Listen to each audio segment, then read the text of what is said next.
Thank you. Good evening. I'm calling the August 23rd, 2023 Select Board meeting to order. This meeting of the Hopkinton Select Board is being held both in person and remotely using the video conference platform Zoom. We are recording. Select Board members Shahidul Manan and Irfan Nasrullah will be participating remotely, and all other members of the Select Board are present for this meeting at Town Hall, room 215-216 in person. At this time, I'll ensure that the Select Board members participating remotely can hear and be heard. Shahidul, can you hear me? I can. Thank you. Thank you. Irfan, can you hear me? Yes, I can. Perfect. The public has the option of attending in person here at Town Hall or via Zoom using the link posted in the meeting's agenda. This meeting is being recorded. All votes taken will be taken by roll call vote. And we'll start with the Pledge of Allegiance. I pledge allegiance to the flag of the United States of America and to the republic for which it stands, one nation, under God, indivisible, with liberty and justice for all.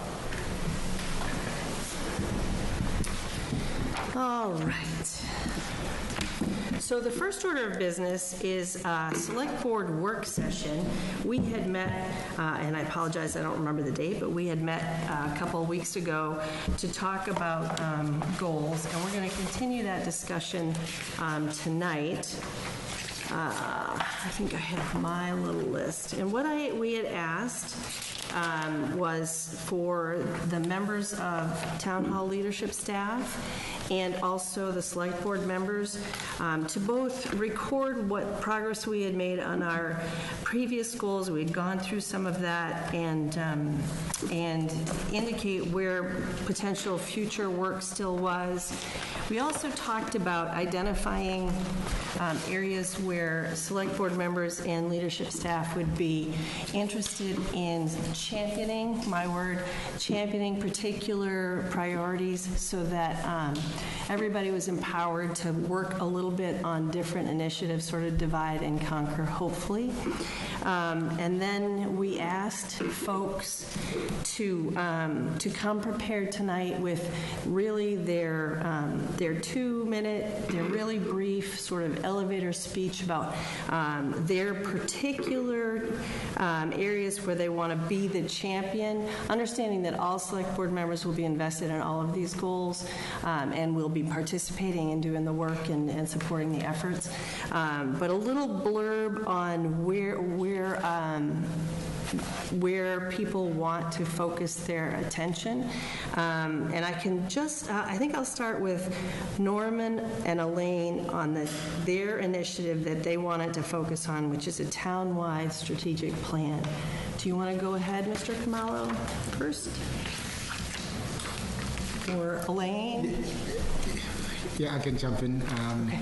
Good evening, everybody.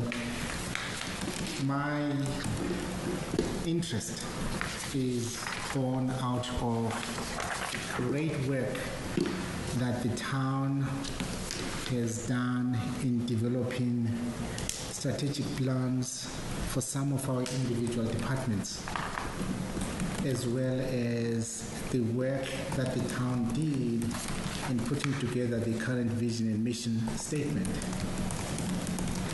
Also, it's driven by the growth that the community has experienced over the years, as well as most recently some of the budget challenges that the community has identified. And one way to bring the community together to chart its way forward and plan for the next 3 to 5 years is through a strategic planning process. And that drives my interest in moving forward this theme. Great, I appreciate that. And Ms. Lazarus, want to add anything? Or? Sure. I think a strategic plan for the next 5 to 10 years is important to organize and coordinate the town's efforts on a variety of issues that are facing the community. The planning process allows the town to distinguish between problems and symptoms and then consider possible solutions. The plan can coordinate the town's problem-solving efforts on things such as climate change, those large issues, and to offer a coordinated path forward to meet obligations and aspirations in that regard. In a time when resources are limited, it makes sense to strategically and mindfully plan for the use of those resources. Great. And Amy had chosen also to be part of that. Did you want to say anything more? And I had written my pitch about the other one, the downtown revitalization. Perfect. Do you want me to go ahead with that? Yep. We're just introduce it as you do your pitch. So Okay. So I had suggested downtown revitalization as something to work on. So my pitch is that I'm advocating for us to retire our old goal number 10, anticipate and proactively address public concerns throughout the Main Street Corridor project, and focus now on a new goal of revitalizing downtown after COVID and the Main Street project with a focus on sustainability, economic development, and equity. So our downtown businesses have suffered in recent years, and it would be important to get public input and some consensus in advance on what the majority of residents want to see downtown in terms of business and residential.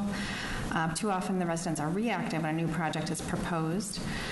And then the Cultural Commission has been working on the creation of a cultural district in the downtown area, which is a state program. And the Select Board publicly expressed support for this in June 2022, and it aligns with this proposed goal.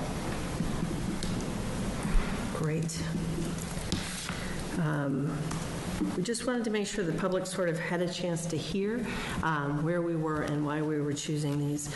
Mary Jo, do you want to go next? You chose to work on issues with the BAA and the Marathon Committee to celebrate Hopkinton, not issues, but to work on celebrating Hopkinton for this year's Boston Marathon, which will be the 100th start in Hopkinton, and then also a legislative initiative that you can go ahead and introduce. Okay. I have had a couple of different, I'm going to have a meeting, and next, on the 5th, I will have a letter to the BAA ready from the Select Board, and the Marathon Committee can weigh in on it, and Parks and Rec may weigh in on it. And I told Norman today that will be ready for the 5th meeting. So. Okay. We would like to have a very special year because it is the 100th that it's been in Hopkinton. And last year there wasn't really a lot for the community. And this year we would like to have much more input for the community on the common. And it's always, with the town, it's been marathon weekend, not just the day of the race. And we'd like to bring that atmosphere back to the town. So that's one thing I'm working on. The other thing is I'm very concerned about the budgeting in the future and about our big items that are coming up, new school and MWRA, and I'm trying to figure out how we can make it easier for our senior population to participate in. And I was hoping that we could get the legislature to give us a home rule petition that would exempt a certain group of citizens from that portion of the budget. Not the entire budget, not anything else, but just that portion that is going to add so much more to their tax bills. And the rest of the town is going to have to absorb that. But I know that if, as far as senior exemptions go now, we only have like 115 or so. So it shouldn't be a tremendous amount of money, but it would mean a tremendous amount to those citizens who can't afford to pay for these things. So that's another thing that I'm working on for the next legislative session, and hopefully we'll come up with some kind of a solution that would help out. Great, Mary Jo. Thank you. Shahidul, would you like to go next? You chose to lead on economic development. Sure, thank you, Madam Chair. And I chose the economic development because I think our town is going through a lot of challenges with our budget and our revenue sources, as we have experienced in the last few budget cycles. Our 84% budget source of revenue comes from residential taxes. and as little as 11, and considering the equipment access, the rest comes from our commercial revenue. And this is a time that we need a lot more focus on this revenue alternative with our economic development plan, so we can reduce the burden of tax on our residents and have our sound source of revenue, balanced source of revenue for sound budget in the coming years. And the demand, as we see on the service end with the growth, is increasing. So it's very critical that we have laser-beam focus on economic development and alternate revenue, be it from the grants, be it from the state, federal, and most importantly from commercial, from small business to large, suitable organizations that can contribute to our town revenue, that can bring the right characteristics, because we don't want to lose the character of our town, so sustainable development is a critical part of it. And so that would be, my choice of, focus. But as I mentioned, Madam Chair and to others, that in the last meeting we were to choose one, but I think we are choosing, some others too, as our capacity permits. So I would also toss in 2 others that I'm interested in, and I think I can contribute to. The second one would be, or they're all equal in my mind, is the strategic planning. And I think I've been also an advocate of this, and I couldn't agree more with what Mr. Khumalo has mentioned before, that we need a comprehensive and consistent strategic plan for the future of our town. We've done a great job building a great town, and now with the growth, with the ongoing challenges that we are seeing due to the growth on our service levels, on our new demands, and on our new path for progress, we need to untap our strategic plan and bind it all together so we can tie our revenue to our capacity, to our service levels, to our fire and police needs, to our school needs, all this together in a consistent, coherent manner. And that can be a good source or driver for revisiting our master plan as well. We want to move towards the future, take this town to the future. And a strategic plan is super critical for that. So I would like to be involved with that and to contribute to that too. And then the third one would be kind of tying it all together again, that our budget, our capital spending, our downtown revitalization, all these needs to come together. But I think eventually we need to categorize these in larger buckets. So I see these are tied together pretty closely, but definitely this would be my choice of interest and where I would like to contribute to. Great, thank you, Shahidul. Irfan, will you go next for us, please? Sure. So, I'd like to contribute to the Charles Trail Committee, and kind of my vision is to address the issues raised at the town meeting, particularly transparency. And while I believe the existing committee has made efforts to be transparent, I think that can be improved.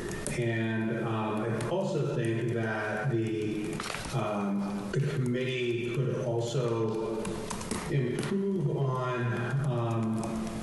how it runs its meetings. And by that, I mean addressing concerns raised by citizens, adding those to an agenda, to a future agenda item where the committee would actually have an opportunity to discuss the issues raised or the public comments raised. In addition, I think that one of the bigger concerns was the segment going along Hayden Row, and what that brings to mind for me is that the alternative options were never really explained as to why they were denied and why they were pursuing the Hayden Row segment. So I think by having an open discussion as to which routes they're choosing, why a particular route is chosen or denied, and list out all of the issues of any denial or approval, or nothing's getting approved, but suggested routes. Great, thank you so much. I chose as my focus areas, the first was to support the police department in this period of time. It's a department that's facing a great many challenges and working hard to overcome them. And the community has some well-founded concerns about what we need to do to be assertively and openly addressed. We value those that serve this town as police officers, and we need to step up and lean in together to address concerns, evaluate and support needs, and ensure readiness.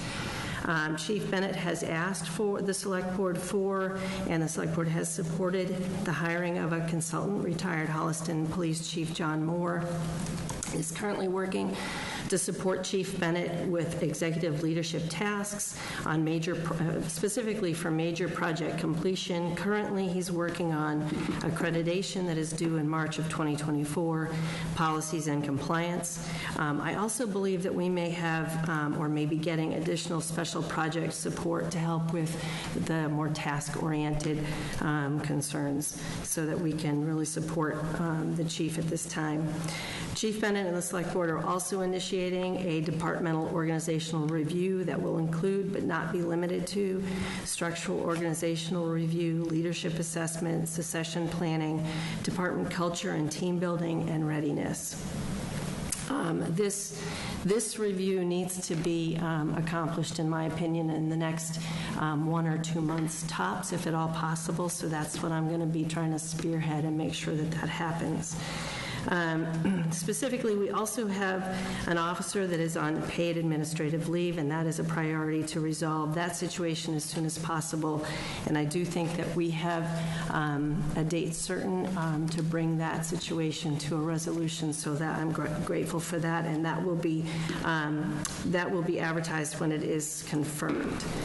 So as a priority, one more priority that I have and that residents have brought forward for understandable reasons, priority for the coming school year, we have asked Chief Bennett and SRO Officer Santoro to collaborate with the school department to present an overview of the current SRO program for the Hopkinton Public Schools and to us and to the public at one of our meetings, hopefully in September, to include but not be limited to specifically the SRO roles and responsibilities, the oversight and management of the SRO program, the policies and procedures including but not limited to how we ensure at-risk children that become known to an SRO as children, youth in need of supports or services are transitioned to appropriate services with appropriately trained and licensed staff in a prescribed time frame, and to ensure that the SRO and any child, youth that interacts with the SRO does so in a prescribed fashion and only in officially sanctioned or supervised circumstances,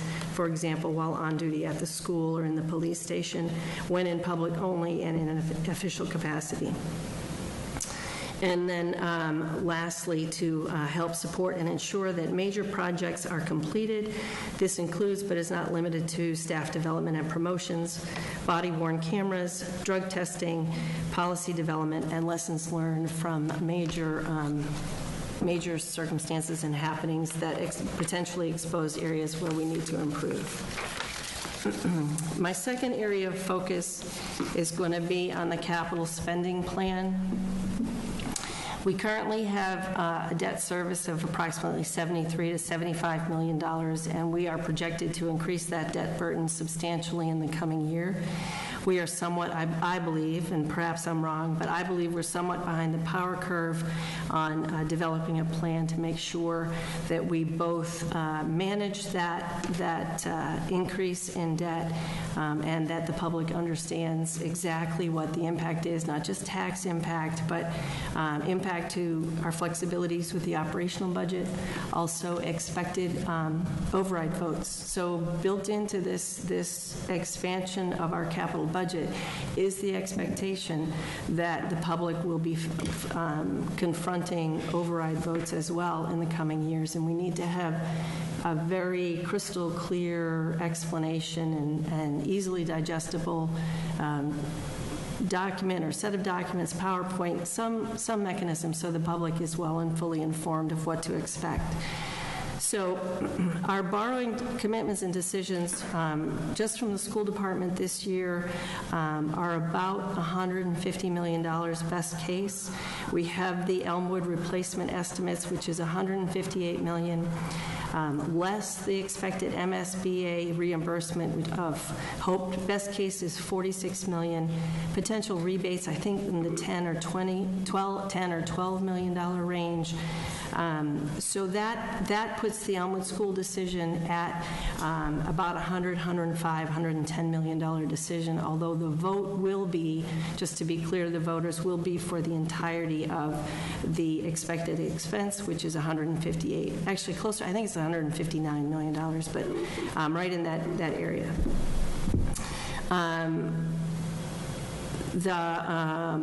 Let's see. Also coming in this calendar year, it won't happen at the same time, but will be the vote, or it's expected to come this calendar year at annual town meeting, I think, the addition at Hopkins, which is in the area of $33 million. That's the latest number that I've heard now. So that puts us, best case, Elmwood is about $105 million, and then Hopkins right now is 33. So that's a $138 million bite in this calendar year. So there are other town department capital expenses and needs that are not yet defined as well. We have the center school reuse. That's estimated at about $20 million. We have miscellaneous improvements and expenses to all town buildings, the fire station renovation, other things that have been projected in the 5-year plan that totaled about $24 million. There were also additional school department expenses that were projected to be part of the 5-year plan. I understand that the school committee is going to entertain looking at that in the September timeframe, and I think that that's going to be important as we lead up to town meeting to know exactly what the school department's position is. They have a high school track and field project for about $6 million. Road improvements at all the schools, about $2 million. Relocating tennis courts and parking, $4 million. A new integrated preschool and central office building at $21 million. And renovations and expansion at the middle school at $80 million. But again, I understand that everything that I just went through right now is likely to change and not necessarily be on the 5-year plan. So more to come on that in the fall from the school committee and the school department. But all that is to say is that we have a substantial shift in the ways that we're going to need to manage our capital budget. So we currently have $75 million worth of debt. We're about to add about twice that in this calendar year if the votes are successful. So we're tripling our debt in this calendar year, and we need to know that we have a plan in place, and it's going to take partnership from the school committee and the select board and the appropriations committee to have a plan to address that, and the buy-in from the residents and so forth to support that over the next several years if those are the votes that we pursue. And what I haven't even said is the water improvements. And while we know that that may or may not impact only the current water customers, it is a huge impact, and it will likely, to be honest, require the support of all town voters, even before we talk about potential solutions for folks that are not yet water customers. So we have some very big challenges coming forward, and I'm hoping, I don't know why I'm hoping that I can make it. I have taken that on, but so that's my that's my contribution to the championing of different goals and strategies this year. And then the last thing, I just want to be sure where I am on time, I'm sorry. I sort of looked at the goals, and I just want to make sure we take a couple minutes. None of this is new to the select board members, but we kind of wanted to introduce it to the public. And I looked at all of the things that we had as goals before and the things that we've identified as priorities coming forward. And I thought that they kind of fell out into 3 areas. One was the strategic planning, so metrics to measure and report on priority initiatives, climate action, land preservation, water conservation, a needs assessment from the community, clean drinking water for all residents, economic development, including planning for downtown. I thought all sort of fit under strategic planning. Financial stability and economic development, we need a predictable and transparent budget process. That's a holdover from previous goals. I don't think it's a goal that goes away. I think that's part and parcel of what we have to do. Increasing collaboration across departments to ensure sustainable growth to meet increasing needs. Prioritizing fiscal sustainability, recurring money for recurring expenses, et cetera, so that we're not using quote-unquote one-time dollars, one-time money that we won't see again in order to pay for expenses that we know we will see every year. Capital spending and planning and management fall under that. And then promoting sustainable, high-quality services and quality of life for residents. I thought normalizing and promoting mental health and well-being with parity to physical health, especially, I added this for employees with high-stress jobs like the police department, the fire department, the school department.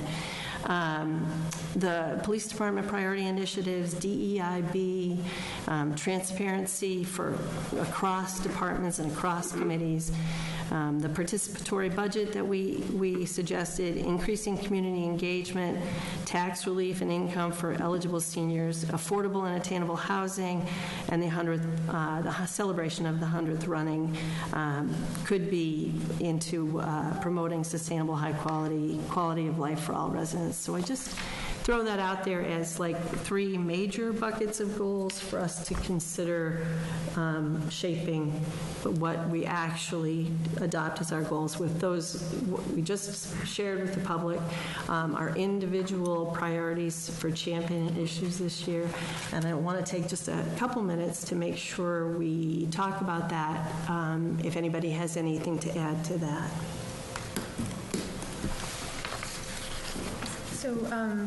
So are you suggesting reorganizing them all into buckets so that, because I think we have too many goals is sort of the problem. We need to retire some or consolidate some away from. Yeah. Yep. So that was my effort to sort of consolidate them. Okay. This was just sort of showing where they might all fall, but you're exactly right. We can only have a certain number of priority goals. I think the strategic plan is one. I think economic development and fiscal responsibility and management is one, and then certainly promoting high quality services and quality of life is a third.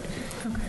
So I guess I would suggest from our old goals, retiring the 2 that were I think most highly rated as almost done were I don't have numbers here, but universal adherence to the budget message and complete budget before town meeting. That was average of 4. I agree. That was done, and it's just part of the practice. Yeah. Right. And then number 10, I know it was 10 because I had looked it up earlier. What was that? About the downtown project. So that was coming to a close. Number 10 is, I'm sorry, they aren't numbered here. Yeah, the Main Street Corridor project. I agree. That can be done, so at least we're kind of knocking that off. Yep. And then I guess I do agree that the others could be consolidated into umbrella. Yeah, I was hoping that we could we have priority initiatives. I was hoping that we could just consolidate into sort of 3 major buckets. And preserve where people wanted to champion their particular issues. I thought there's an awful lot of crossover and interplay between them. Does that resonate with folks? I think it does, but actually like the high-level categorization that we have just stated. I think that helps us kind of mind map into the big buckets for all our variety of focus areas. And then I would also suggest that we look at some of the, retiring some of the ones that we have served for time and now needs to be upgraded or changed or retired. And then the third suggestion I have is, comment I have is that within each of the category or each of the macro goals, we can then kind of break it down to long-term aspirational goals and then short-term for a year. Because every year we revisit the goals among the tangible SMART goals for targeting what we can achieve within a year, and then supported by two other components. One is the action plans that we have done in the past, the specific action plans, and then finally the performance indicators. How would we measure the success of these goals? Yep. Those are my 2 cents. Yeah, I appreciate that. And I think I hope I captured that, Jadu. I totally agreed with you when I saw your feedback on the little survey we did on the past goals. Anybody else? Irfan? Nothing really to add. I think that I like what I've heard, how you summarized it and you compartmentalized it. The other thing I would suggest is that the things that we're suggesting we retire are things that we've made progress on, but I don't think anything is really complete. So maybe just kind of have a bucket where continued oversight required, and until something like DEI is going to be continuing. Right. And that's something we'll always be looking at. Made progress, but I don't think we'll ever completely accomplish it. So. Maybe, I was just thinking about it as we're talking, if people are sort of okay with this general approach, I will sort of neaten it up and then potentially put some qualifiers like ongoing sections, where we've made progress. I think we do need to determine, performance metrics and so forth. I don't think we've had those in the past. So, maybe people can spend some time thinking about their timelines, their benchmarks that they want to put forward. I tried to do that a little bit with my priority areas, and then include it in one sort of top-level document that provides a snapshot of the goals. Does that make sense, Irfan and Shahadul? Absolutely. Yeah, absolutely. Okay. How about you, Mary Jo? Oh, absolutely. I love seeing this done, and I just, as a comment, this is my 4th year as a select person, and not in any of the previous years have we had a future of enormous budgetary problems and questions that we have right now. And we've always been able to meet our challenges and to do very well. But our efforts to be transparent are in some ways falling on deaf ears. And we really, really need the public to understand that we are under budget heavy restraints for the next few years. Okay, then I wanted to add, go ahead, Amy. I was just going to say, I do agree with the approach as well, but if we could get it all written up, in a one-pager, and then we can kind of officially vote on it next time? Yes, I think that's a great idea. If that works, I agree. I think that works. The other question I wanted to ask the Select Board, I know we're going a tiny bit over time. I thought it would be helpful and good to have the goals when we finalize them a little bit, sort of validated or reviewed for feedback from professional staff, town hall staff, and school department staff, and get the feedback of the folks that we're setting these goals for within the professional umbrella. Does that make sense? I like the idea. Yeah, absolutely. Okay. All right. So, Absolutely. All right. And then the other thing is, what do people think is the best way to sort of make sure that we are transparently sort of reporting out and benchmarking on our progress towards the goals as we define them? Should we reserve 30 minutes on one agenda every month to go over progress on them, or what do we think is the best approach? Seems like a lot to me, because it seems like in budget season, the departments do come to us with their budgets, and they mention the goals and how they align with them, so, these little niche goals, you mean, like, Yeah, I'm really thinking about the areas that we're championing. okay. So each of those goals wouldn't get updated? Not each of these big major chunks, no.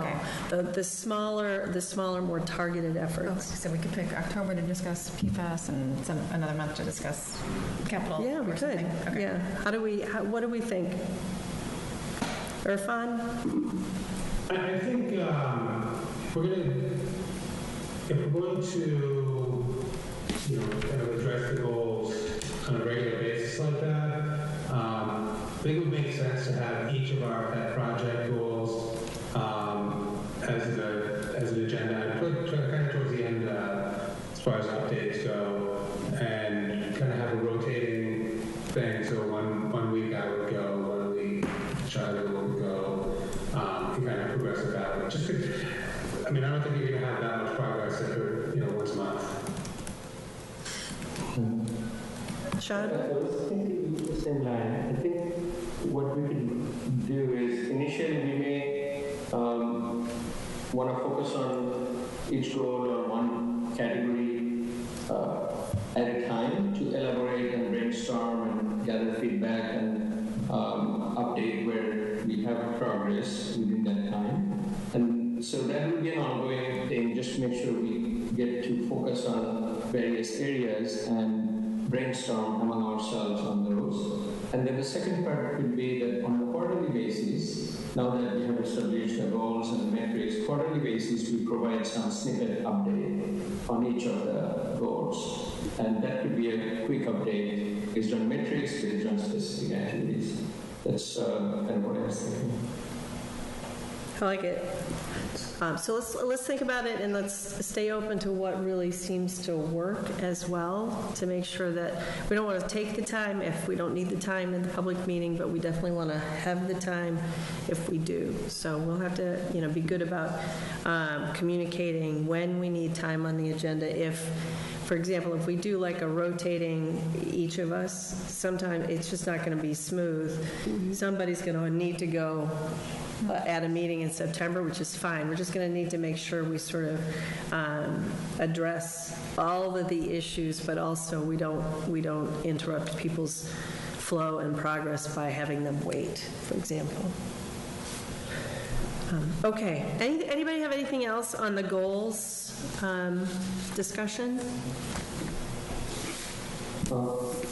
Madam Chair, just to put on everyone's radar, I had mentioned in our earlier discussions that in my view, we kind of need to focus on some of the specific issues and areas, and for which we may think about putting up new advisory bodies. The three top of my mind were the PFAS issue with MWRA or clean water plan and managing the challenges. The second one, or not in particular order, the economic development that we talk about. Now that we have an office with a portfolio, maybe build an economic development advisory to help support on the policy and research and plan aspect of it. And then the third is, given the recent challenges or discussions and residents' concerns about LNG, develop a LNG oversight or advisory body of some kind. And I've worked out in my mind some framework around those, and would be happy to initiate the discussion. And again, this is very early stage discussion. I'd be happy to share the framework I kind of was having in mind, and see how and what we think about those, and how we want to. And if you think those are the right topics, the right bodies, and could potentially go about. We don't have to discuss it large today, but we put it on your radar and share some of the framework thoughts over email or over our shared drive in a transparent way and discuss one at a time without meetings. Okay, let's, thank you, Shadil, for reminding me. I completely dropped that out of my brain. My apologies. Let's you and I talk about, with Mr. Kamalo, about managing the agenda impact and seeing how we can, seeing when it makes sense for you to present them and when it makes sense to discuss them on an upcoming agenda. Does that make sense? Yeah, thank you. Okay, awesome. And I just remember, I forgot, Shadil did bring us a document that he made last time, I think, too, but did you send that via email? That would be helpful, too. That would be 'Cause helpful. I do have it at home. I have a pile of select board papers, but, Yeah, thank you. I have some updates on those and I will send them by email. okay. Oh, great. Thanks, Shadil. Thank you.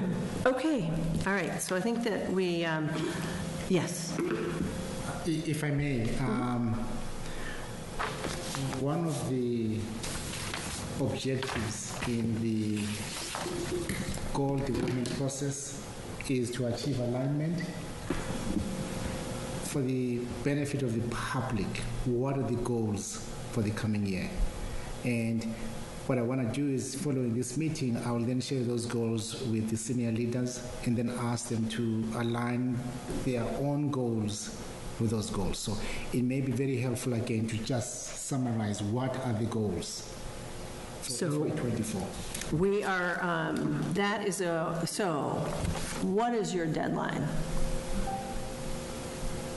I knew that, there was more to the question. Next week? Yeah, we were trying to finalize the goal-setting process now, Okay, so that we have that in place leading into the budget development So the process. meeting on the 5th?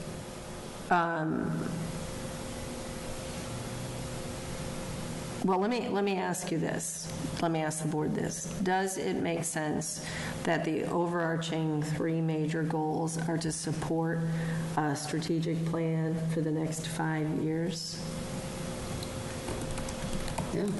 And another one would be to ensure the financial stability and economic development and sustainability for the fiscal sustainability and financial stability. And then thirdly, to promote high-quality services and a focus on the quality of life for all residents. Just those 3 top bullets. Does that help? Because I'd have to clean this up. That is very helpful. In fact, I would suggest a slight revision to the 3rd one. Yeah? I think we're seeking a high quality of life for both the residents and the employees that make this work. Oh, look at me, leaving the employees out. Thank you for that, Mr. Kamala. I really do, I'm being a little bit funny, but I really do appreciate that you called that out. So if that's helpful, I will do my best to sort of organize these notes and make sure, but does that work for everybody, that those are sort of the top level big goals? I think so, and you'll combine some of the old ones into the... Underneath them. Underneath them, yeah. I just want to say, it hasn't been the goal of this board to be much more user-friendly and much more available to the public, et cetera. And I think that we have done an excellent job of trying to be more transparent all the time. And like I said, all we can do is be transparent. We can't make people listen. Shadul, does that work for you? Yeah, it does. Yeah, I think it's a good structure, and I'm sure it will evolve as we contribute and continue to review this. Okay. And Irfan? Yeah, I'm good with this. Okay, I really appreciate that. And I just want to say, Mary Jo, to that, to your point, one of the reasons why I feel so privileged to work with this team is that we are all dedicated to transparency. And I know that we're also all busy. We're volunteers and we're all busy. But we really do welcome communication from residents on every and all issue. And we really do our best to be responsive. So if we have missed the ball, if we have not done well, please hold us accountable and, communicate with us again. And we will really try to be responsive to concerns and feedback from everybody. Okay. Anything else, Mr. Kamala? I thank the board for your very thoughtful, deliberate approach to this very important assignment. It's been a lot of work to try and boil that ocean, But there's so much work. This is a moment to say there's so much work. There's so much incredible work that goes on. Our employees and our volunteers, and just take a minute to thank, especially Mr. Kamala and Mrs. Lazarus, for all the ways that you do incredible work that never gets exposed and never gets talked about, and keeps us going. So we really, really appreciate that. All right. We are on to, right at the 20 minutes late, my apologies to everybody here for the Elmwood School replacement discussion. Please go ahead and come forward.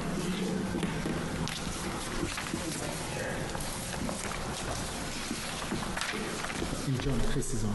Yeah.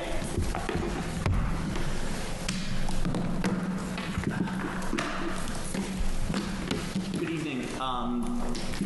Just reintroducing myself, John Graziano, Chair of the Elementary School Building Committee charged with finding a solution to the Elmwood School. Joined tonight by Dr. Carol Kavanaugh, Superintendent of Schools, Mrs. Susan Rothermick, the Director of Operations and Finance, and Bill Flannery, who is a member of the Appropriation Committee and the ESBC. And also we're joined virtually by Chris Everly from Vertex Project Management, the project manager for this work. Great. So Chris is going to deliver the bulk of the kind of 5 to 7 minutes of material we have before we ask questions, but just a level set. The point where we find ourselves is the committee has been doing an extensive amount of work over the last number of months to refine the design to get us to the point where we're ready to submit our first schematic design to the MSBA. This represents what we call sort of a 30% design, which is we're about 30% through the design, but at this time we need to set the project budget and schedule and submit it to the MSBA. The ESBC voted last night on the final project budget and schedule, and then subsequently met with the school committee to seek their endorsement for that project budget and schedule, and received that last evening as well. And tonight we're going to be seeking the same endorsement from the select board, and in anticipation of submitting our schematic design report to the MSBA next week. So with that, I will turn it over to Chris, who will give you a summary of the schematic design, budget, and timeline. And you can all see my screen, I hope. We can. So thank you, John, for that. As John mentioned, we've been working with the town for close to a year and a half to reach this point through the MSBA feasibility program. The scope and budget that you're voting on really starts with the educational plan. And the educational plan in the MSBA feasibility process is really to understand how your community educates its students, and then use the information that the MSBA has gathered over their years working with communities throughout the state to set a building size that will prepare you to instruct students in that building for the next 50 years. We've worked hard to make sure that as many of those spaces can be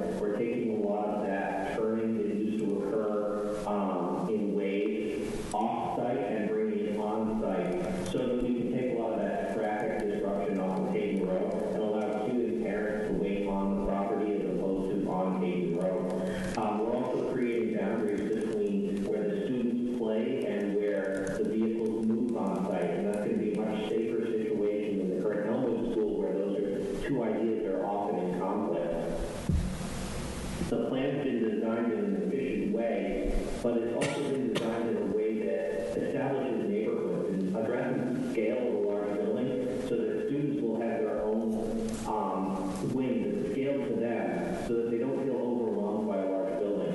We really worked hard on this as well as deliver the building so that we can keep costs down, but also deliver something that makes sense for the students so that they can move freely within a large building and not feel that it's overly complex.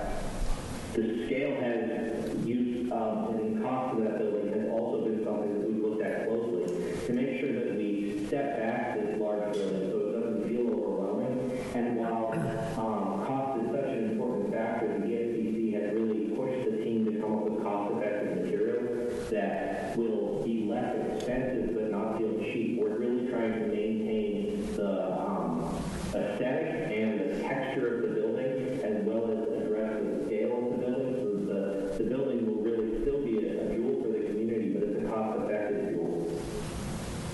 When we start to look at the budget, the TSR budget that's been well circulated within town was something that was based on assumptions of a building.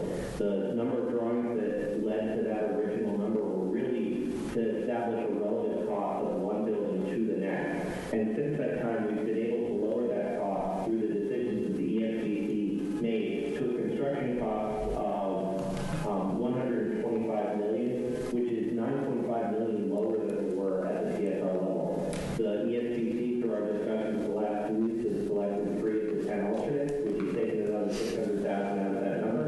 And so currently we're looking at a school with a construction cost of $124,954,689. When that's compared to the Marathon School, the school is roughly 3 times larger, and we've seen 36% construction inflation since that time. So we're looking at a school that's $18.4 million less than what an escalated equivalent school would have been by Marathon standards. We've shared this image in the community forums previously, and what it really highlights from the MSBA is that there's been a step up in inflation in schools. What you see here is each year's school projects and the range of costs that are associated with each one of them. And while they're becoming more clustered together, they're becoming more clustered together at a higher level. We were at $667 per square foot at the PSR level, and at this point we've dropped that to $714. The next nearest district is at $739, and so when we look at some of the comparisons, Marathon provides a good opportunity for those comparisons because the community is familiar with it. It was $390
after the community votes to approve, or after this moves to the MFPA, they're going to evaluate this and determine in their final evaluation how much of the building is eligible. We'll discuss back and forth with them, and we expect that they'll arrive at a reimbursement percentage that ends up being 27 to 29% following that submission and discussion.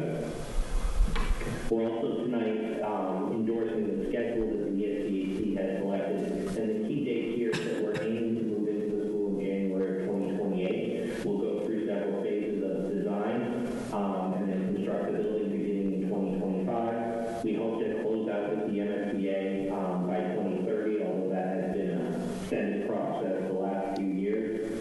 So looking at overall where we were and where we are now, we've been able to bring the building down by about 1,100 square feet. The construction estimate has come down by about $10 million with the alternates that were selected.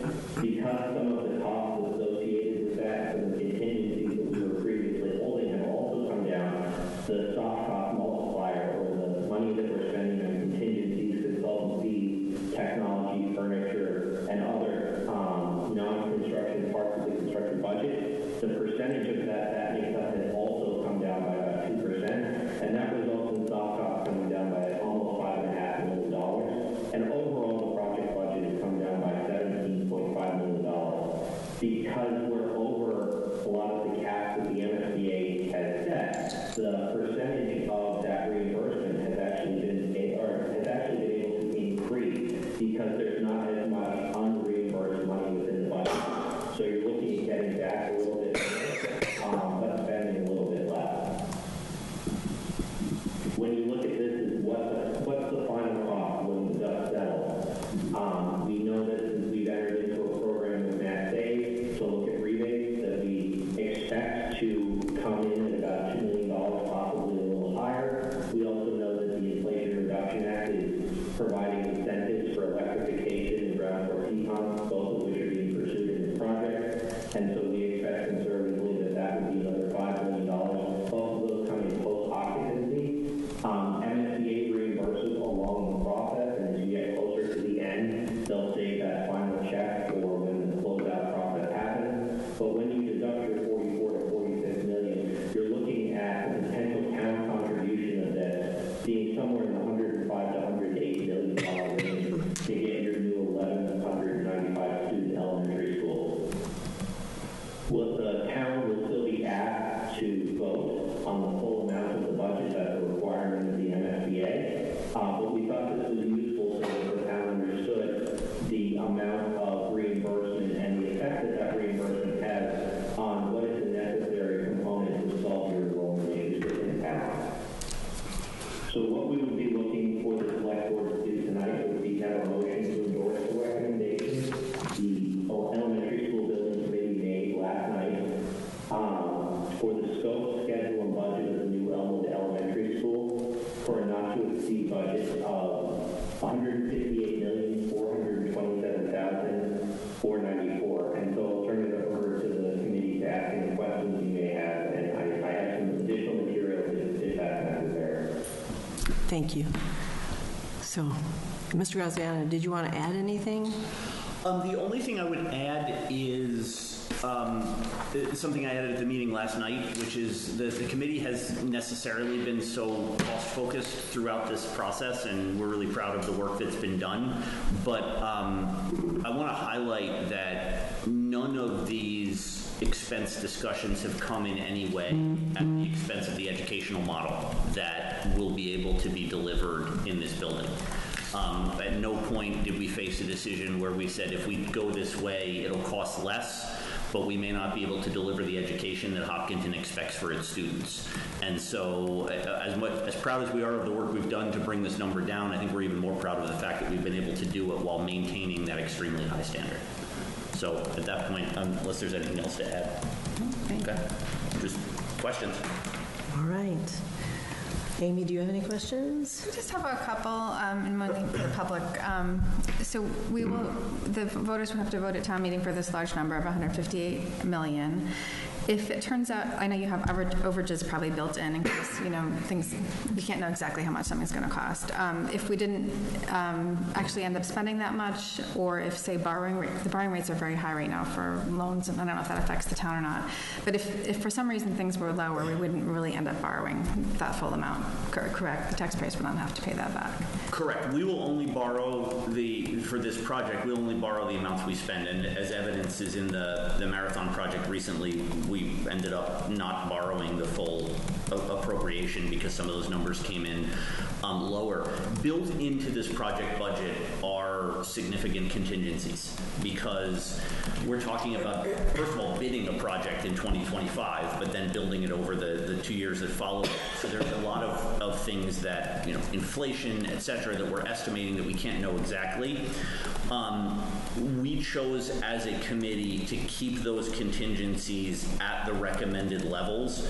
We could have probably brought them down a little bit to get this overall number down, but the last thing we want to do is be in a situation where we start building the building and don't have enough money. So those contingencies are built in, but if we don't end up using them, they will not be borrowed. Okay. I think that was all I had. Thank you. Okay, Mary Jo.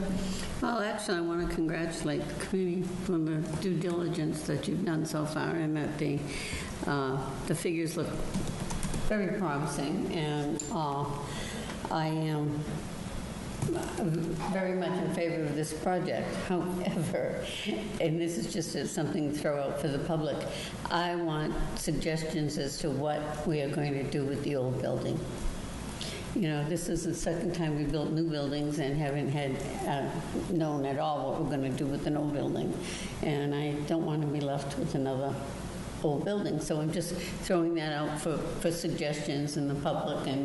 And I'm sure eventually we'll be needing a committee to figure out what we can do, although we still have a committee that's figuring out what we can do with the other old building. So the project, I think, is wonderful. I think the work you've done, I think the due diligence you've done is wonderful. I've been looking at all the figures, and it's just expensive. Can I add, Mary Jo? I think the Permanent Building Committee is working on, the Permanent Building Committee, I think, is starting to work on that. And I think I'm their liaison, so that will be on me to get an update for you guys. Yeah, next time. Dan McIntyre and his group are doing a whole look around, including the old Elmwood, if it becomes an old Elmwood. All right. Irfan. Yes, so dovetail on what Mary Jo just said, it is expensive, and I think I would be interested in knowing what the tax impacts would be.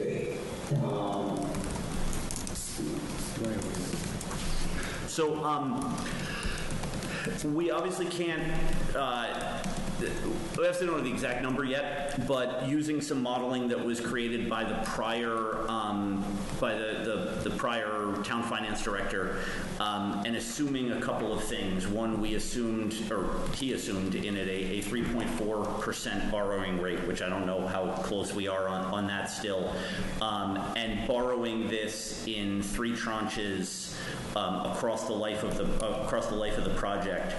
The peak number that this costs the average home in Hopkinton is a little over $1,000, and that happens in 2027, and then following that in 2028 it goes a little bit below $1,000 and then continues to move downwards over the 30-year life of the borrowing.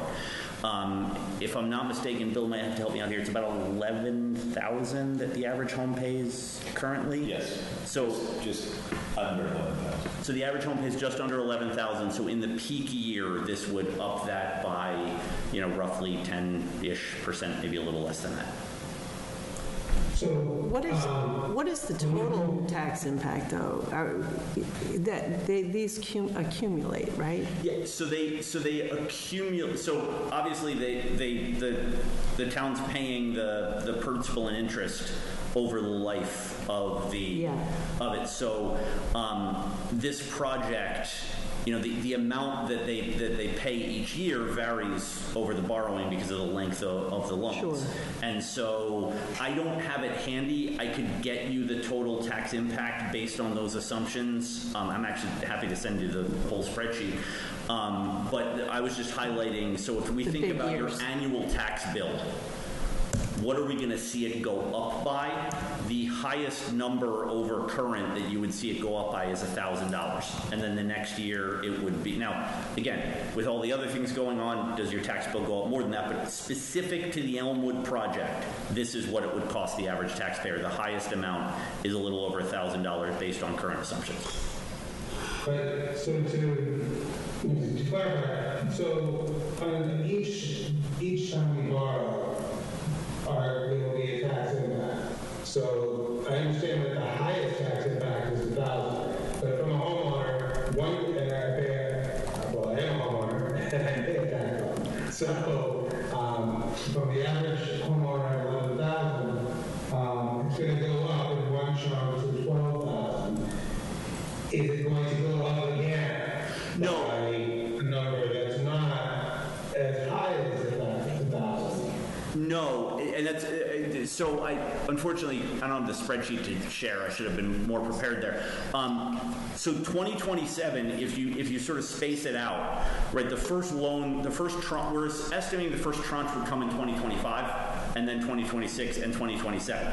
So that $1,000 combines all three tranches in that case. So that is the highest amount that a taxpayer would pay in a year for this project. Total, including all combining all the tranches. And then the per year amount will go down. Would go down over the 30 you finish the borrowing. 27 years or so, the 30 years following that. Yeah. It's a 30-year borrowing period? That's the assumption. And we'd have the opportunity to refinance and rates go down, right? We do that, right? Or we would refinance if it went down.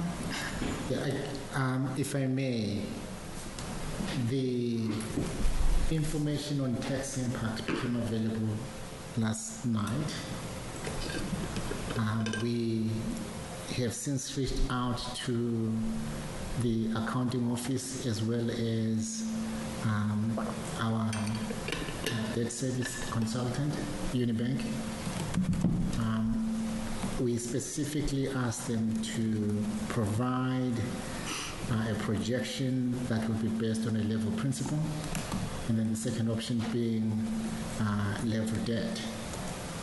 They indicated to us that they would advise us to use approximately 4.5% for the interest, and we will, as soon as we get back their report, we will share with the community. So I just want to sound a caution in terms of the numbers that we're discussing tonight. That those are very preliminary.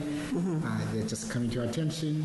We're continuing to review them with all parties that are part of this conversation, and we will be issuing updated numbers as we proceed. That's all. Thanks. Soon we start to get updated numbers. Because it seems a little premature to vote without those numbers. In fact, is Liz on the phone, on the call? Yeah. We were expecting them this afternoon. Okay. Yeah. I can check quickly with Liz and swing back to the meeting. And one thing, sorry, go ahead. Yeah, and again, I think we heard earlier, these are numbers that are based on a 30% of the design. Right. The design processes continue to evolve, and let's take these numbers as guidelines. Even the numbers that, Mr. Nasrullah, the numbers that we will share with the board when they become available from Unibank are also based on the 30% design. Right. So I don't want to leave the board thinking that these are the numbers that we will have in place going forward. They may change. But a guideline, and I think this is important, a guideline with 3 important words in this endorsement, which are not to exceed a budget of $158,427,494. And that is the vote the ESPC took last night, is the budget not to exceed. So I think to Mr. Kamala's point, we continue to work to refine this with, if we can find other opportunities to even reduce the amount we have to spend, then we certainly won't spend it. Irfan, to your point about the voting, unfortunately, we find ourselves at times in this process a little trapped by the MSBA's process. And so given when we have to submit to get into their October board meeting for approval, which will keep us on track for that timeline we saw, this is kind of the timeline on which we need. The endorsement vote is really just designed to be an endorsement of the work done to date and the stage at which we find ourselves. And so that the project should sort of continue to go on as it is. So I think filling in some of this more updated tax information can be done really soon, because we have to start talking to the community about it. But I think there are more votes to come from this board. Thank you. Makes sense. And through the chair, just to kind of put on the related clarification, I think we would definitely want to know the exact tax amount, and the analysis and the ongoing process will come to a specific number, especially before town meeting and final vote by the town residents. Like I see Norman has gone out also to collect some more information, but in general, if I remember from Tim O'Leary's presentation, the estimation was every 100 million borrowing results to about 1,000 in taxes. So if we are looking at 110, we can approximate between 1,000 to 1,200 generalized view, which could be an indicator, and it shouldn't be.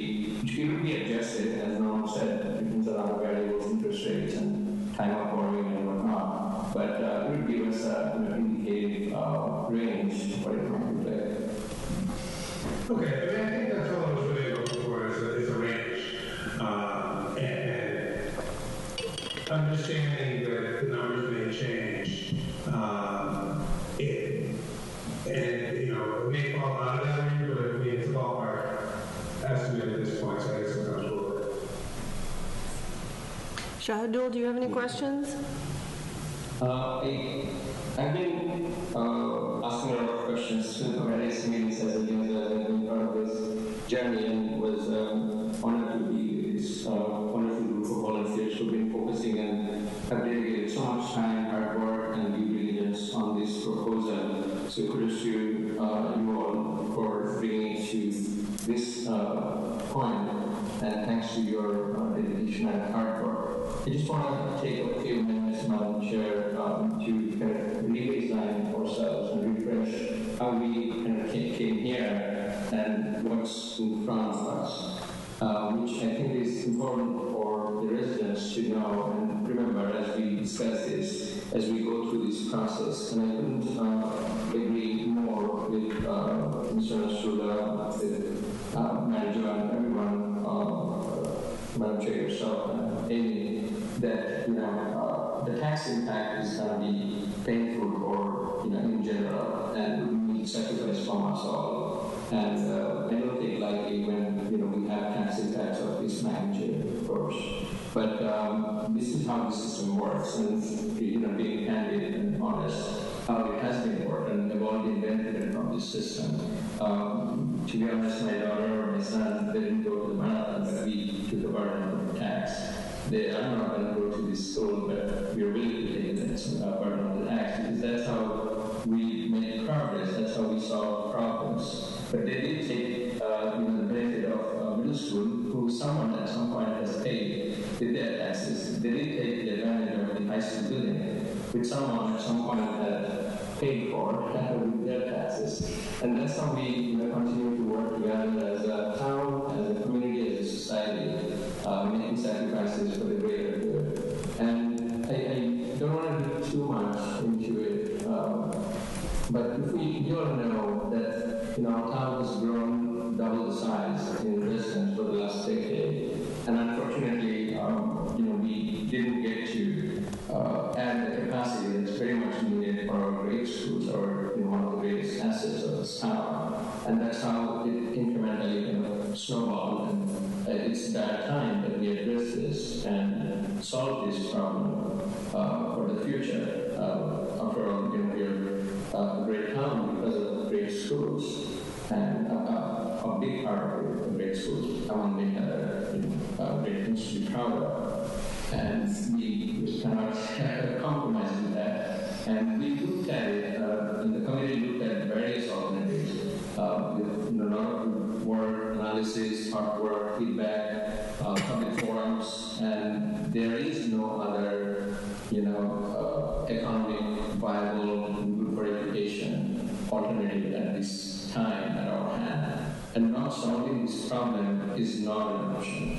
That's going to degrade our quality of schools, degrade our town's reputation, impact our children's education, and that impacts the whole ecosystem, because the school brings great neighbors, great people, brings the value to our real estate, and creates the microeconomy as well. So a lot to think about as we look at making such sacrifices. I just want to bring that to everyone's radar. And as part of the ESO, I can also share that how diligent the group of people experts have been going line item by line item, finding the best options that's most cost effective for the best ROI, for the best outcome, to improve the education of our children, to improve the ambience, making sure it's the best ambience with the best practice. And the numbers show that this overall square feet cost is the lowest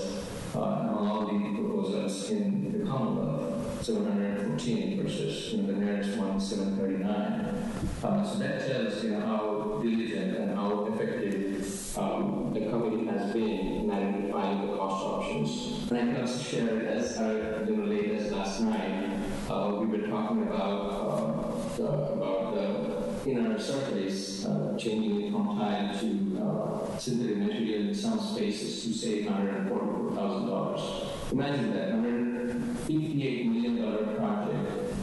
We're still trying to do our best to save even $144,000. We actually discussed in more than 3 meetings, went through the details of how those materials are constructed, what are the pros and cons, aesthetics, and our good respectable neighbor, veteran Mike Shepherd, reminded us all that a dollar saved is a dollar saved, so we won't take our advantage of saving even that amount. And that has been the practice throughout this process. Every single line item was, elaborately discussed, analyzed, looked after for various options, and then decided. So I'm very proud of the work that the committee has put forward, and thanks to all of their wonderful work. And again, we don't take lightly of the facts and fact, and fully understand that this would have impact in some of the vulnerable, economically vulnerable, or overall all of us. We don't want our taxes to go up, but this is the needed sector. It's not a luxury; it's a necessity to continue our town's greatness as it is, as we are, as we have been. So I just want to emphasize that more and more. We all need to evangelize that theme, that how critical this is, and how important this is for our entire town's economic ecosystem, character ecosystem, and the overall future of our children.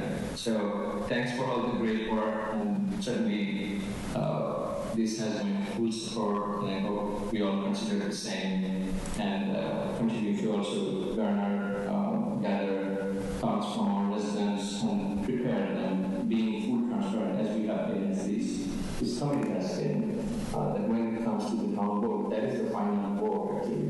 The town residents decide what they want to do for the future, and this is something I definitely want to endorse. That is well thought out, cost-effective, extremely beneficial for our education, children's education, meeting all the challenges that we have in the capacity and beyond. And we all need to keep that that in mind and support this idea. Thank you, Madam Chair. Okay, thank you. I do have a couple questions. What is the cadence of meetings and the expected votes needed for special town meeting? So the cadence of meetings that we will have. So, I mean, I'm hesitating a little bit because, to be honest with you, we haven't set our meeting schedule beyond next week. That's kind of how we're operating right now. But throughout September and October, we'll continue meeting, taking care of some of the key kind of MSBA process pieces. The target is still early November to possibly late October for the special town meeting. So we would be before this committee again with what would be the final, I would imagine, warrant motion language that would go in that. And then the special town meeting would occur, and then obviously this would also require a ballot vote following that. Right. And it would need 2/3 at special town meeting and a majority at the ballot. Right. Okay. Mr. Connell, when would we have to vote? Do we have an idea of the schedule for the potential special town meeting? We are working on that schedule. However, I'm sorry I missed part of the discussion. If the question also implies, does the board need to vote tonight relative to this request, the answer is yes. Yeah, we covered that. No, yes. I know we have to vote tonight on this, but I'm just looking at the time period between now and when we take the vote to open a special town meeting warrant. I can give you rough dates if you give me 1 second.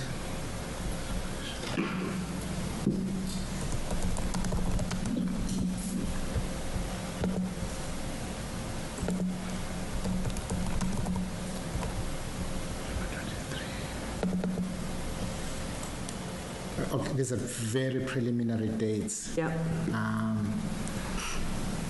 If we're shooting for a late October, early November special town meeting, the select board calls for that meeting and opens the warrant right around September 19th. Okay, so that's pretty soon. And then we publish the notice of the special town meeting right around September 22nd. And then the warrant is open until October 2nd. We prepare the warrant beginning October 3rd. October 10, the select board sets the ballot questions. Right around October 17th, select board votes to sign the warrant. October 20th, right around that time, post the warrant as required by the town laws.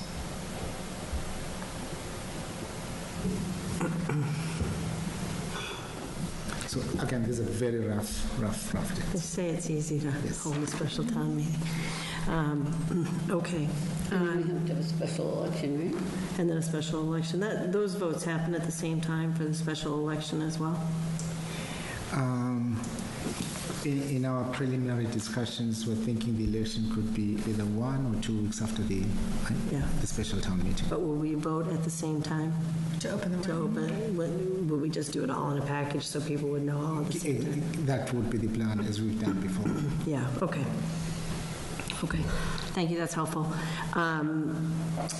I was not able to see the appropriation committee from, that on me, not because of anybody else. I didn't have the time to go back and look at it. Can you just give us all update on where the appropriations committee is in sort of their thinking, how this is playing out? Sure, it was more of a working session, just kind of getting into the numbers a little deeper. Probably the two areas where appropriation had still some questions that they want to get answers on is on the HVAC system, just understanding the differences. The concern is making sure we're not choosing a system based on potential rebates because of sustainability, whereas the first cost up front might be a lot more than going with more traditional. So that information's available, and I don't know that we've had a date to get together with the appropriations to share that, but they wanted more detail on that. Other than that, Mike Manning, the chairman, has been quite involved, and John has met with him, and I have to keep him up to date. And the other members asked questions that were very similar to the ones we're getting here, so nothing really that I think was different. But appropriations is thinking like you are. It's not just this big ticket. It's every year we've got to be able to handle it for operations side. So that was part of the concern on the HVAC, is it possible that a more sustainable upfront option could cost more money year by year based on electricity costs? So we're looking for those kinds of details, which they're only going to be estimates, right? That's all we're working with here is estimates, but we want to get a little bit more information on that. And if you know, built into the modeling, what kind of override or overrides are we looking at on the horizon? Yeah, from memory, I can't, but based on Tim's charts, he had them coming up really quickly, like a year or two into this. And I don't remember the degree of them, but, based on what Norman shared a few moments ago, they were based on 3.4% interest rates. And So they'll be bigger. Yeah. Yeah, maybe sooner. I'm not sure sooner, but I think they were coming fairly quickly in a couple of fiscal years. But I don't remember the degree of them. Let me ask you this. Before, we just heard that we're going to start voting for the special town meeting September 19th. So, welcome back to school, and here we go.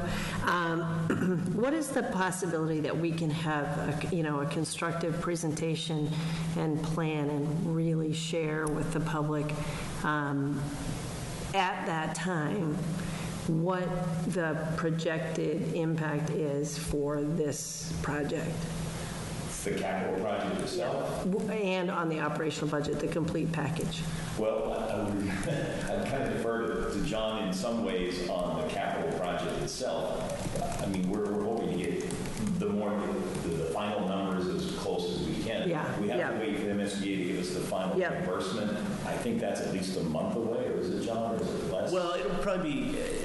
Chris might be able to know even more specifically, but yeah, it should probably be a month away that we'll be before we get the final reimbursement number, because they have to look at all of this stuff and come back and tell us what's reimbursable, what's not reimbursable, and then Vertex is going to go back and try to convince them why the stuff they say is not reimbursable actually is reimbursable. So there's a little bit of a negotiation that goes on. Yeah. I think, the level of detail that you're probably looking for with respect to this project, I think it would be really aggressive to come back with something meaningful by September 19th. We won't even have what you just said. We won't even have the reimbursable We won't number. even have the reimbursement.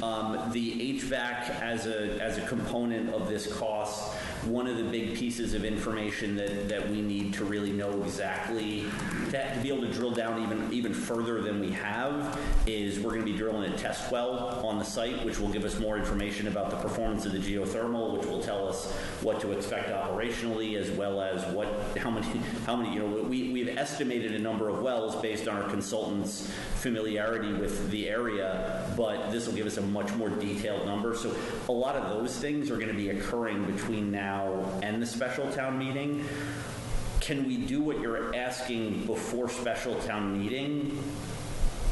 I'll go on a slight limb and say yes, we definitely can, meaningfully in advance of it, but probably not by September 19th.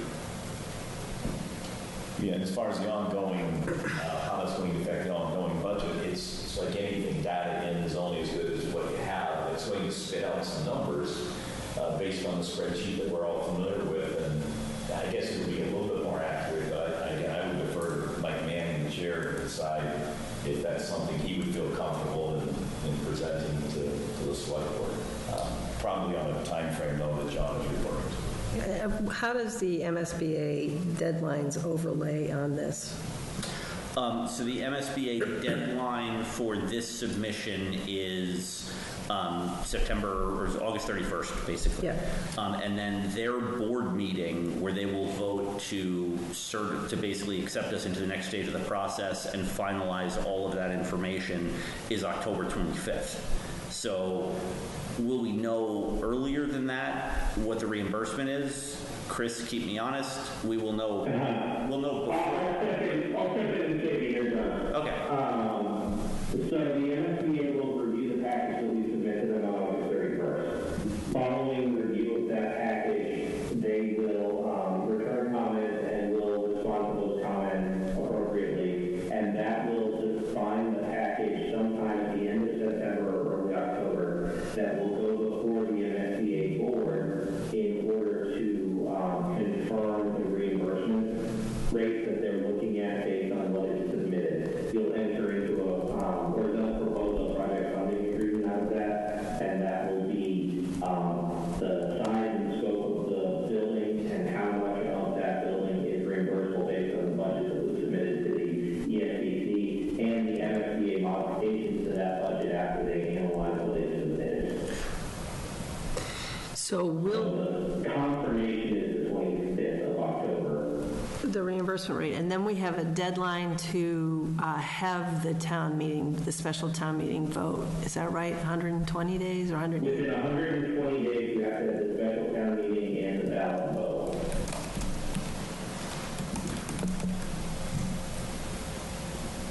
And I believe it's 120 days from the board's approval, so that would be from the October 25th board meeting. So, and that's when the total package of cost and reimbursement is known. When it's confirmed, it will be known in advance of the board meeting what the board will be voting on, and so that would be the information that we would circulate around town. And when is that? Late September to early October is the best that I can give you. It relies upon the MSBA's internal processes, and we've already been informed that they have a number of overlapping projects that are on the agenda for the board meeting in October. So I can't speak for how quickly they'll turn that around. Okay, and so then tell me again, how, I'm just thinking in terms of having all of the information, be able to interact with it. What is the urgency for special town meeting in early November if we have 120 days? I think the urgency of early November is probably has to do with two things. One, with the calendar. As you know, I mean, once we get into late November and holidays, it gets tougher to engage people and get them to a special town meeting. Yeah. Also, if you take a look at the timeline, so we have chosen to stay on a pretty aggressive timeline for a project like this, even though somebody might look at MSBA closeout of 2030 and wonder how that's aggressive. But we in our ability to try to open this building at the latest January 2028, we're trying to keep things moving, and this would allow the more detailed design development to commence in December and get us kind of moving ahead to keep it on that schedule so that we can get keep a construction schedule. I mean, you'll notice construction is slated to begin in June of 2025. We're in Massachusetts. You want to be starting building in June when you've got For your 10-day construction period? Right, yeah. So that's really probably the combined calendar of the holiday plus wanting to stay on the schedule is the driver. And again, while the problem with a project like this is sort of every day, every week, we get a little bit more refined on the numbers. So it's all point in time stuff. And I don't necessarily think that it has to be exact, but it has to be something that we can communicate to the community in a way that we can plant our feet in, right? From a project perspective, I think when the MSBA, when that number is known, as Chris said, thinking probably early October, that we would be able to have enough detail on the other things that are driving this, like what are some of the operational costs that we'll see out of this project, some of those, what are the detailed assumptions that went into the HVAC, so even if we haven't drilled the test well, we know a little bit more detail on that I think we can give a really robust presentation on this project that's going to get as close as we possibly can. I want to apologize for my attention to my phone. I have a child who has called me 4 times in the last 5 minutes, and I thought, what is the emergency? There was no emergency, thank goodness. It was whether I wanted a salad or a sub. When he finally texted me, I really am sorry, but he never calls like 1, 2, 3, 4 times. So anyway, I'm back. Anyone with children understands that. I'm so sorry. Like, I have been listening, but I've been slowly ramping up in panic, but Did you go salad or sub? I now know that I said nothing. Hey. My gosh, I'm so sorry, and I appreciate everybody's patience. I know you get it, because we're all parents, or many of us are parents.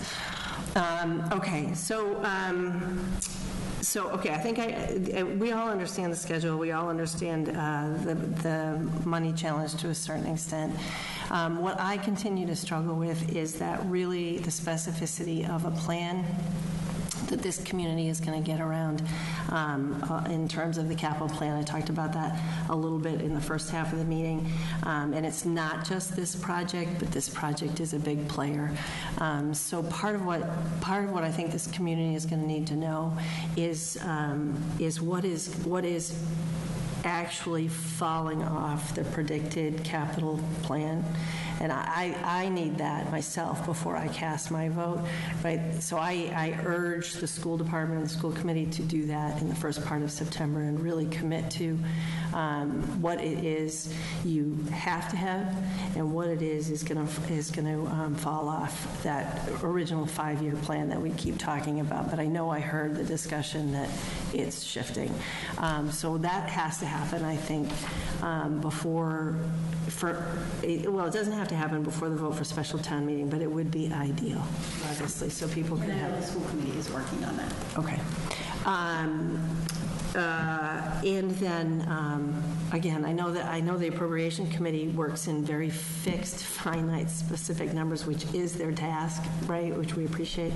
But that sort of bigger picture of really what people can expect. This kind of capital buy, this kind of capital step, absolutely changes the ability for some people to be able to stay here, some people to be able to move in here. So it absolutely changes the game for a lot of people. Not everybody, but for a lot of people. And that's the kind of thing that we need to make sure we know completely when we cast our votes.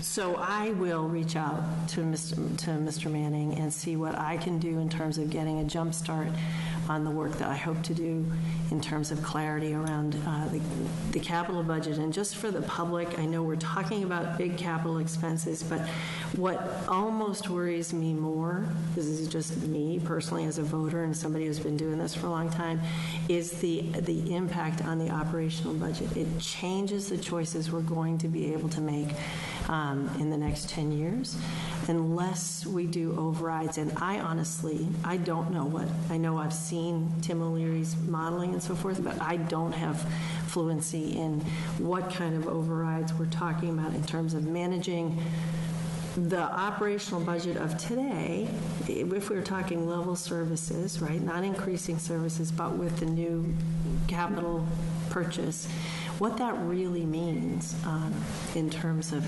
how we have to think about our financials over the next decade at least, right? So I will take that on myself. I think that is my questions. I was a little distracted by the sub or the salad. The controversy, I'm so sorry. Wow, I really thought something was wrong. Should I go ahead and make a motion then? Yes, please. Okay. So I move that the board vote pursuant to Article 36, I move to endorse the recommendation of the Elementary School Building Committee 2 for the scope, schedule, budget of the new Elmwood Elementary School for not to exceed budget of $158,427,494. Okay, by roll call. Yep, it's been moved and seconded. If I may. Yes. Earlier on, I did indicate that we had reached out to Unibank. Yes. I did reach out to Liz. Yes, we did receive a preliminary estimate of the debt service schedule based on 158.9 million. What we're going to do is, based on the questions asked, we will take that number and agree on some assumptions that we can build around the number. Based on the outcome of that discussion, insert the result of that conversation into the model that Tim put together. And in doing so, also revisit some of the assumptions that Tim built into that model. So that's the pathway towards getting some number or numbers for the board. I think what I also take from this discussion is there's an interest in the construction costs as well as the operating costs of the project itself, plus the overall capital projects program that the town is facing, as well as what the operating budgets may look like going forward. Correct. Yeah. All of that. Yeah. Yeah. Sounds so to easy. clarify, so in terms of the Unibank information, though, we won't borrow 158. We are in discussions with Unibank. They may have a different understanding, but we're not there yet. Okay, I just want to make sure when we ask them for like the debt detail on 158, we're not, that's the appropriation, not the borrowing. Yes. Okay. Yeah. Though I should mention. Yeah. Okay. Sharing that. Just to add to that, I think Muriel mentioned it in a very good point, which is that before the town meeting, we'd like to see these numbers tied to our operating budget for us kind of giving an idea what impact is going forward, and then on the override numbers, potential tax impact and potential override numbers. That way we have full transparency and understanding for you. Through the chair, Yes. could I add that the town manager will be bringing us the budget calendar at the beginning of October, and then usually the capital projects estimates, long-term capital, is brought to on the calendar for like mid-November. So hopefully we'll have more information from all departments on long-term capital. But Yes. revised maybe. Yeah. In fact, I haven't shared this with the chair or with the Do you board. already draft it? I think the thinking this year is there has to be a discussion of the broader capital needs and the operating budget assumptions before we set the budget message. I agree. Yeah. And the budget message is due. October 2nd, or October 1st for the charter. Right? Thank you. Yeah, sorry. Yeah. So I guess at our meeting before that, we would do it? Yeah, I guess. It's going to be a busy September, y'all. Okay. All right. Anybody else? Final thoughts? By roll call vote, Mr. Manan. Mr. Nasrullah. Yes. Ms. Lafreniere. Mary Jo Fernier, yes. Mr. DeBush. Amy Rodebush, yes? I'm Muriel Kramer. I am abstaining. I don't have the comfort yet, but I am working towards a yes, just so y'all know. I appreciate the work. I appreciate the need. I appreciate the goal. But I need to know how this all plays financially. Okay, it passes. Okay. Thank you all. Thank you. Thank you. Thank you. Okay. Madam Chair, I need to sign off. Okay. Thank you for being here. Good night, Irfan. Good night. Enjoy your vacations.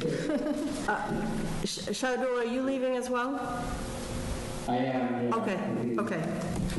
All right. Thank you both for being here. That was important. I appreciate it. Thank you. Okay. All right, we just have a couple more items. The adopting the order of taking for Fox Hollow Road. Before you read the motion, it's one correction of the motion. It's Article 35 instead of Article 36. Sorry about that. And we can dispense with roll call voting because the members present now are all in the meeting room. And then no issues with this, it's all in order. Okay. So Go ahead, Amy, if you don't mind. I move that the board vote pursuant to Article 35 of the May 1st, 2023 annual town meeting to execute an order of taking of the private way known as Fox Hollow Road, together with easements for drainage, utility, and other purposes. Second? Second. Thanks, Mary Jo. Okay, anything that we need, there's no issues with this at all? Everything is in order? Yes. All those in favor, say aye. Aye. Any abstentions? Any nays? Okay, unanimous. And then the consent agenda has request for the banner over Main Street for September 11th through September 23rd for the the 2023 Family Day on September 23. The intermunicipal agreement for co-responsive clinician services with Holliston, Sherburne, and Hopkinton. This is clinician services with, in collaboration with the police departments. And then to accept a gift with appreciation from the Hopkinton Cricket Group of artificial turf worth $4,262.35 towards the repairs to the Fruit Street cricket pitch. Would you like to move that? I would move to approve the consent agenda with thanks to the Cricket Club for their kind generous donation. Second. Second. Moved and seconded. All those in favor say aye. Aye. Any opposed? Any abstentions? Now our favorite motion of the night. Okay, so I move to adjourn the meeting. And is there a second? Second. All those in favor say aye. Aye. Opposed? Abstentions? Hearing none? We are done. Do we need to sign things? Yes. Yes.